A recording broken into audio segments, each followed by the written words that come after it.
جان کر مجھ سے نگاہ چراتی ہو، مجھ سے کترا کر نکل جاتی ہو، مجھے اگنور کرتی ہو۔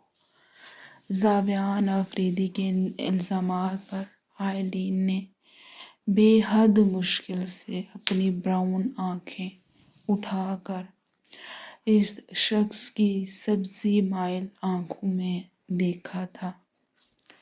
یہ الزامات کہاں اسے برداشت ہوئے تھے۔ ایک زخمی سی مسکراہٹ اس کے ہونٹوں پر بکھری تھی۔ اپنے بارے میں کیا خیال ہے آپ کا؟ سارے الزام، سارے گناہ میرے کھاتے میں ڈال دیے، اور خود کیا کیا تھا آپ نے میرے ساتھ 2 سال پہلے؟ 2 سال سے گزرتا ہر لمحہ، ہر پل میں کس اذیت میں رہی، کس تکلیف میں رہی ہوں، اس کا کوئی حساب نہیں ہوگا۔ خود پر لگے ان بے بنیاد الزامات پر وہ بھی بھڑکی تھی۔ اس کے دونوں ہاتھ اپنے کندھوں سے جھٹکتے، وہ قدم پیچھے لیتے، چیخ ہی تو اٹھی تھی۔ لیکن میں ازالہ کرنے کو تیار ہوں۔ زاویان آفریدی نے پھر سے اسے تھامتے جیسے منانا چاہا تھا۔ اس کا کوئی ازالہ نہیں ہو سکتا زاویان آفریدی، اور اگر ہے تو وہ صرف طلاق کی صورت ہوگا۔ اب کی بار زاویان آفریدی کے ہاتھوں کو جھٹکتے اس نے رخ پھر سے کھڑکی کی جانب موڑ لیا تھا۔ اچھا، اگر واقعی ایسا ہے تو میری آنکھوں میں آنکھیں ڈال کر کہو آئلین زاویان آفریدی، کہو میری آنکھوں میں آنکھیں ڈال کر کہ تم مجھے بھول چکی ہو اور ہمارے راستے الگ کرنا چاہتی ہو۔ ایک جھٹکے سے اس نے اس کا نازک بازو اپنے مضبوط ہاتھ کی گرفت میں لیا، وہ دوسرے جھٹکے سے وہ اسے اپنے بے حد قریب کر چکا تھا۔ آئلین کو زاویان آفریدی سے اس حملے کی توقع نہیں تھی۔ یہی وجہ تھی کہ کٹی ڈھال کی طرح اس کے سینے کے ساتھ آ لگی۔ اپنے ہاتھ کے نیچے وہ زاویان آفریدی کی دھڑکنوں کا شور بخوبی محسوس کر سکتی تھی۔ اس کے چوڑے سینے کے ساتھ لگی وہ اس کی پرحدت سانسوں کے گرم تھپیڑے اپنے چہرے پر محسوس کرتی بے حال ہو رہی تھی۔ دفتن باہر ایک زوردار دھماکے کی آواز گونجی، شاید بجلی گری تھی۔ اس کے ساتھ ہی نہ صرف روم میں واحد جلتا لیمپ بند ہو گیا تھا، بلکہ اس گہرے سناٹے اور خاموشی میں دور دور سے آتی جانوروں کی آوازیں ماحول کو مزید ہیبتناک بنانے لگی تھیں۔ آئلین تو زاویان کی بلیک قمیض کے کالر کو اپنی مٹھی میں جکڑے اس کے مزید قریب ہوتے، جیسے اس نے چھپنے کی کوشش کی تھی، جس پر آپ زاویان آفریدی کے ہونٹوں پر خوبصورت مسکراہٹ بکھری۔ آج تو لگتا تھا قدرت اس کے حق میں تھی۔ جواباً زاویان آفریدی نے بھی اپنے بازو اس کے گرد پھیلاتے اس کی کمر آرام سے سہلانے لگا۔ زاویان، یہ کیسی آوازیں ہیں؟ مجھے میرے گھر جانا ہے، مجھے اماں کے پاس جانا ہے۔ وہ اس وقت وہی معصوم بچی بنی ہوئی تھی جسے وقت نے کہیں گھما دیا تھا، مگر اس کے سینے میں چھپتی اس کی وہی جھلک زاویان آفریدی بہت اچھے سے محسوس کر چکا تھا۔ باقاعدہ روتے وہ جیسے اس میں پناہ ڈھونڈتے زاویان آفریدی کا امتحان لینے پر تلی ہوئی تھی۔ جواباً زاویان نے جیسے تمام ہتھیار ڈالتے اس کی ہچکیوں زدہ وجود کو ذرا سا جھک کر اپنے مضبوط بازو میں اٹھا لیا۔ اس کے ماتھے پر اپنے سلگتے لب رکھتے اس خوبصورت نازک وجود کو اپنے حصار میں لیے بیٹھ کے جانب بڑھا تھا۔ پھر اسے احتیاط سے بیڈ پر لٹا دیا۔ بس کچھ نہیں ہوا، میں ہوں نا تمہارے پاس، ڈرو مت۔ آج میں تمہارے سارے گلے ناراضگی دور کر دوں گا آئلین۔ آج میں تمہارے تمام زخموں کا بداوا کر دوں گا۔ میں اب مزید تمہیں کسی بھی تکلیف میں نہیں دیکھ سکتا۔ وہ اس کے ڈرے سہمے چہرے اور بہتے آنسوں کو صاف کرتا گویا ہوا تھا، پھر آہستہ آہستہ اس کے وجود پر قابض ہوتا، جیسے اس کی ان 2 سالوں کی تکلیف کا مداوا وہ اپنے لمس اور محبت سے دور کرنے لگا۔ دوسری جانب آئلین کو جب تک ہوش آئی تھی تب تک بہت دیر ہو چکی تھی۔ زاویان آفریدی مکمل طور پر اس پر جھکا، اس کے احتجاج اور گریز کے تمام راستے بند کر چکا تھا۔ وہ جتنا بکھر رہی تھی، زاویان آفریدی اسے اتنا ہی خود میں سمیٹے چلا جا رہا تھا۔